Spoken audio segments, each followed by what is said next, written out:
Hey guys, welcome back. Welcome back. Last week, of course, was our last pitch, which was the Nightmare on Elm Street 5 follow up to Dream Master. It's a retooling a little bit. So a lot of these are basically kind of retoolings or like, what if they went this way or today? So that brings us to Nightmare on Elm Street 6. If we were to have the first five movies happen as they happened, and then we just tweak this one. I think pretty much all of these, I'm pretty much ending in with Freddy dies. Well, I mean, that's pretty much all they all do anyway. So like, this is it. Damn it. Oh, this made money. Wait, let's make another one. Do we have the story? Nah, not really. Just throw it in there. It's just let Robert England quip a bunch and it'll be fine. Anyway, finding a little bit of a head cold, so it's not as bad as the other time when I had the pitch and my throat was all that. So my throat's fine. My voice just sounds a little nasally because of that. So fighting it off, though, baby. Fighting that shit off. Also, I was thinking last night that what I'll probably do at the end of these pitches, once all these pitches have been made, which just a couple more to go. I forgot about Freddy vs. Jason. I have to do a follow-up on that, too, pitch. And then I would do kind of a pitch of, like, a trilogy of sorts that they could do now. A couple ideas in my head there. I actually had a script one time I was writing called Krueger that was going to be a sort of a prequel. But I'll talk about that another time, though. We're not going to get into that here because this isn't about this. This is Nightmare on Elm Street 6, baby. So, the end of Dream Child, which, if you remember Dream Child, none of the movies that I said are absolutely horrible and unwatchable. Some are better than others. We'll definitely agree to that. That's why there's a ranking thing, right? But of the horror series I've watched, there's definitely some where you watch them and you're just like, oh my god, this is terrible. But then with Nightmare on Elm Street, I always took it as like, okay, this is when Freddy's really scary, and then this is when Freddy's kind of just goofy and having a ball. So you know, they're not like super scary, but they're kind of like, they're fun to watch. But anyway, that's not the whole point of this. It's not to be like, oh well, this was trash. We're gonna scrap that. But yeah, there's ideas here and there. That's the entire point of a pitch.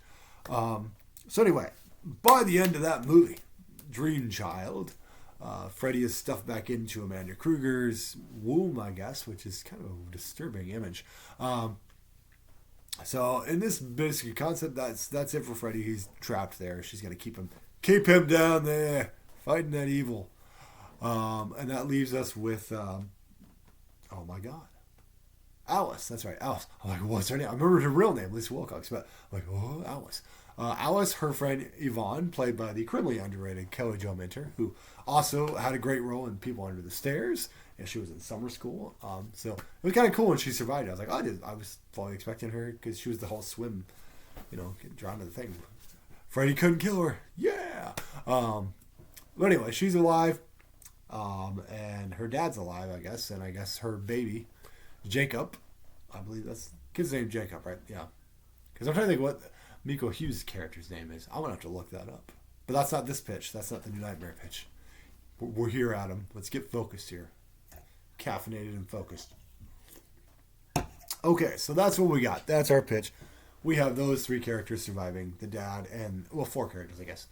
So I would say we get into Jacob being a teenager. I think we jump ahead a little bit. So this would probably come out a couple years later than Freddy's Dead did. I'm trying to think of how much different, because 89 was when that one came out. I'm going to look that up real quick, guys. If you bear with me, guys, because sometimes you got to look things up, and sometimes you are totally prepared for this. Let's see.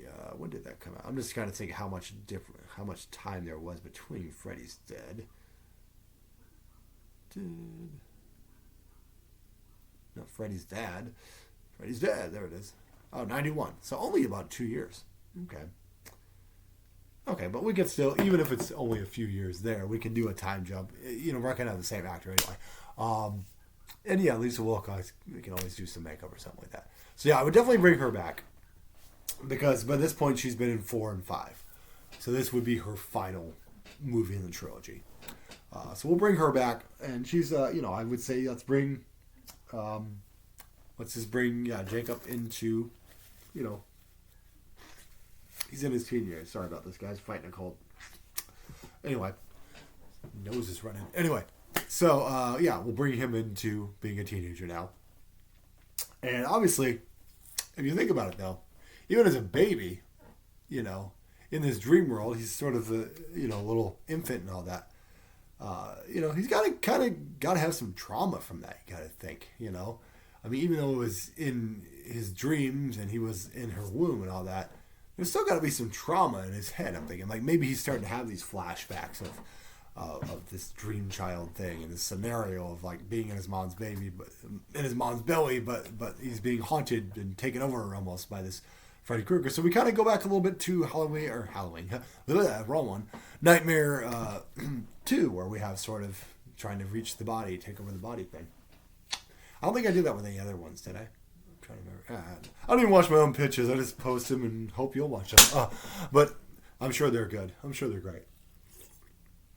But yeah, so I would say I would play with that a little bit, play with a little bit of trauma, and then, you know, so she takes him to see a psychiatrist, and get him a little bit of help because she's concerned about him, and also concerned that maybe Freddy will possibly still have a connection to him. Despite trying to sever that connection, maybe there's still a connection there. He's still trying to.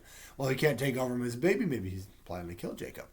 I do remember there was a treatment where Jacob was the main star of Freddy's Dead originally, was what they were going to do. But so we're going to kind of, since they didn't do that, we're going to say, hey, that's a good idea. Let's do it.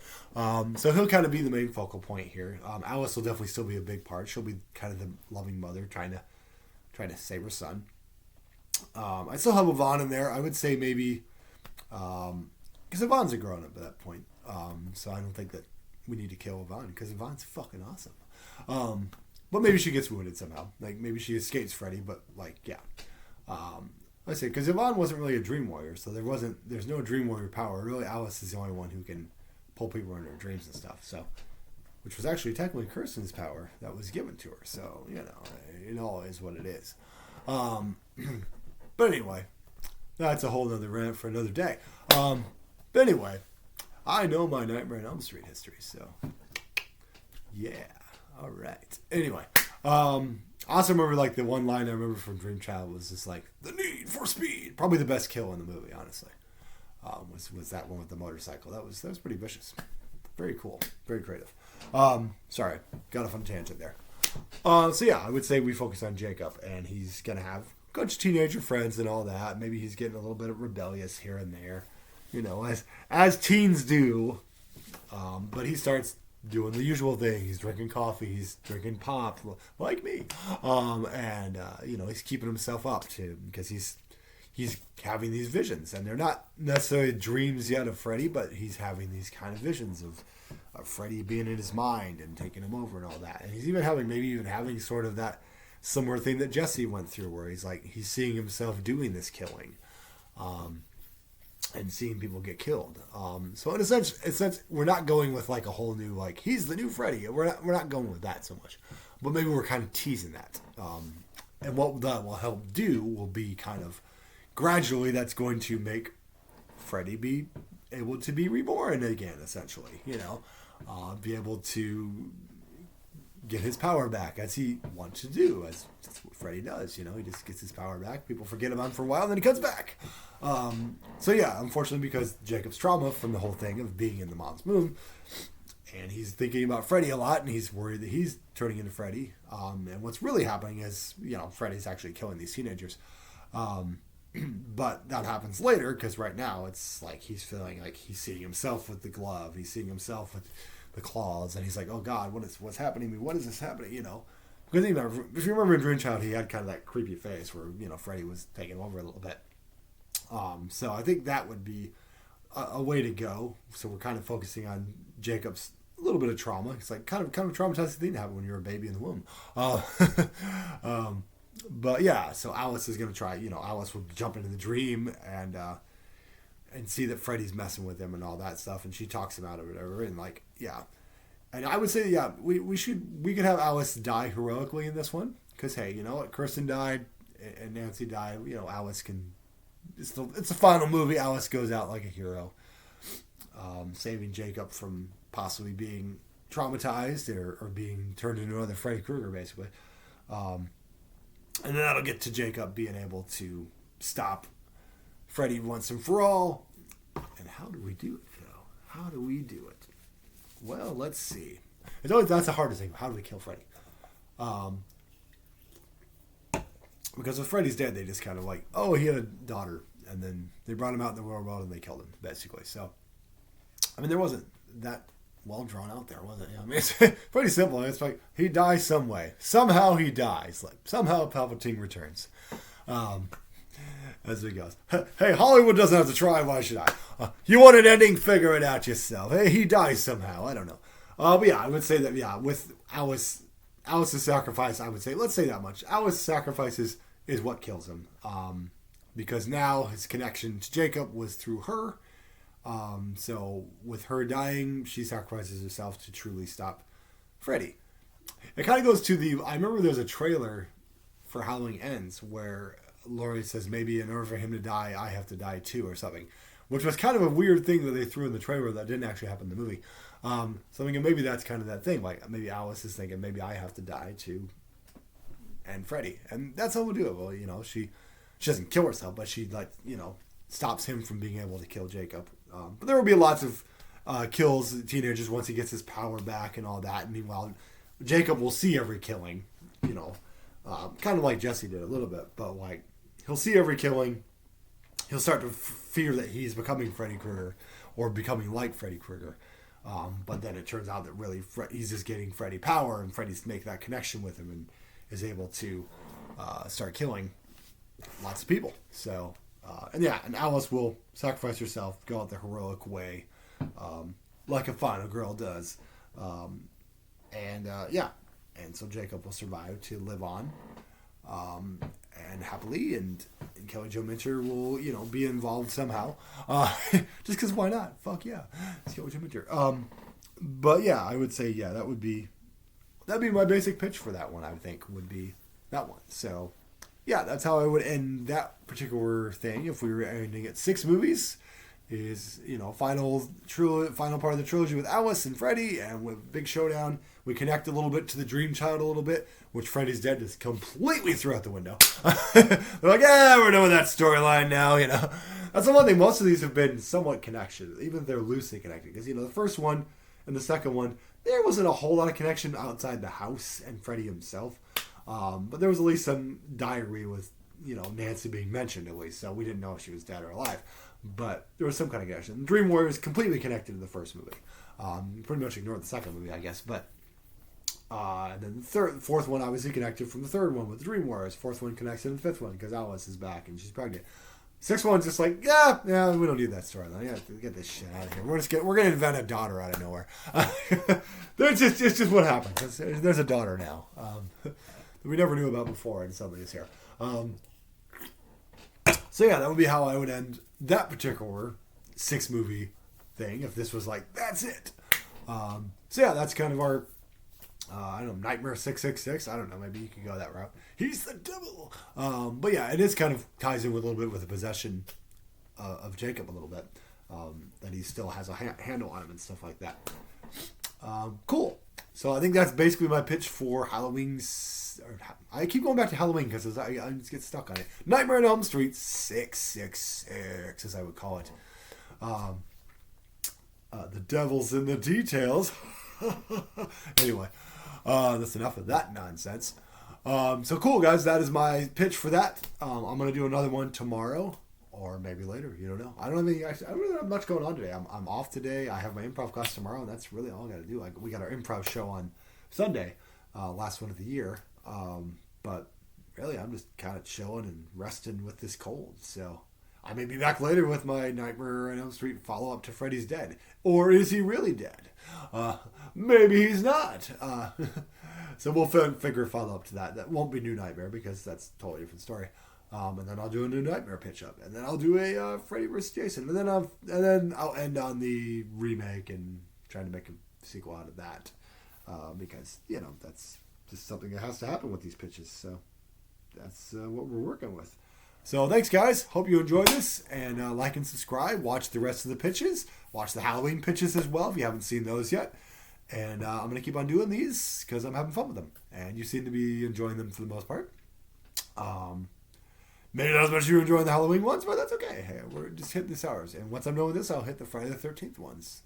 Friday the 13th is next, baby. Woo! Get the big 3 first, and then we can get into other ones like Scream and stuff like that. But anyway, yeah, I saw the new Scream trailer too, just on another note. It doesn't look bad. I like the setting in New York. It's a good way to change it up. I think it's nice and creepy. It's short enough that's a teaser that you're not getting too much. But can I just say, because there's rumors, I mean, last movie kind of connected with, with Billy Loomis and all that and the whole ghost thing, which is a weird choice. But I didn't hate it, but it was kind of a weird choice. But there are a lot of rumors that, like, they'll involve Stu somehow. And there's always been this theory, and I know that Kevin Williamson originally had the third movie has Stu in jail running this cult of ghost faces or something. And I'm just like, okay, can I just lay it out for you people? You want to say Kirby survived Scream 4? Totally fine. We never saw the body. Wes Craven's even said that's fine. He got smashed by a TV, guys, in the head, and it electrocuted. There were sparks and everything, guys. He's not surviving that. That was not like a little flat screen TV like this. It was a huge, big-ass, heavy TV. And it was on, too, so it wasn't even off that he just got hit and got a big concussion. No, he's dead, guys. He's fucking dead. As much as Matthew Lillard might want to come back, the only way he's come back is as a fucking ghost, too. Because it's like he's fucking dead, guys. Secondly, I watched The Following, guys, which was basically what Kevin Williamson took. I watched it for Kevin Bacon because I love Kevin Bacon. The guy who was the main serial killer, I thought he was great. His mentor was played by the bad guy from Body Double, so that was cool. But overall, it was a stupid fucking show. Because let me make it very clear, guys. Because serial killers, they're very good about working together. They're not totally loners or anything. So I bet they would totally join a fucking cult wearing a fucking Scream mask. Yeah, great. So let me just get that rant out of the way there. Sorry. Of like, please don't go that way.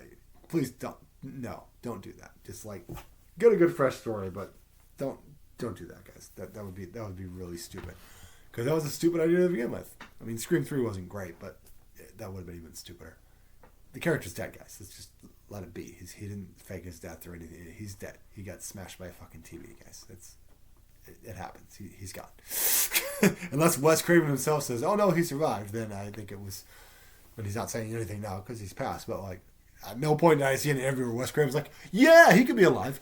It's like, maybe Kevin Williamson said that, but Wes Craven never said that. So, anyway... That's a Scream conversation. We're talking about Nightmare on Elm Street, other Wes Craven things. So, cool, guys. Hope you enjoy the pitch, and I'll have more later or tomorrow. Or else for the weekend. So, have a good weekend, guys.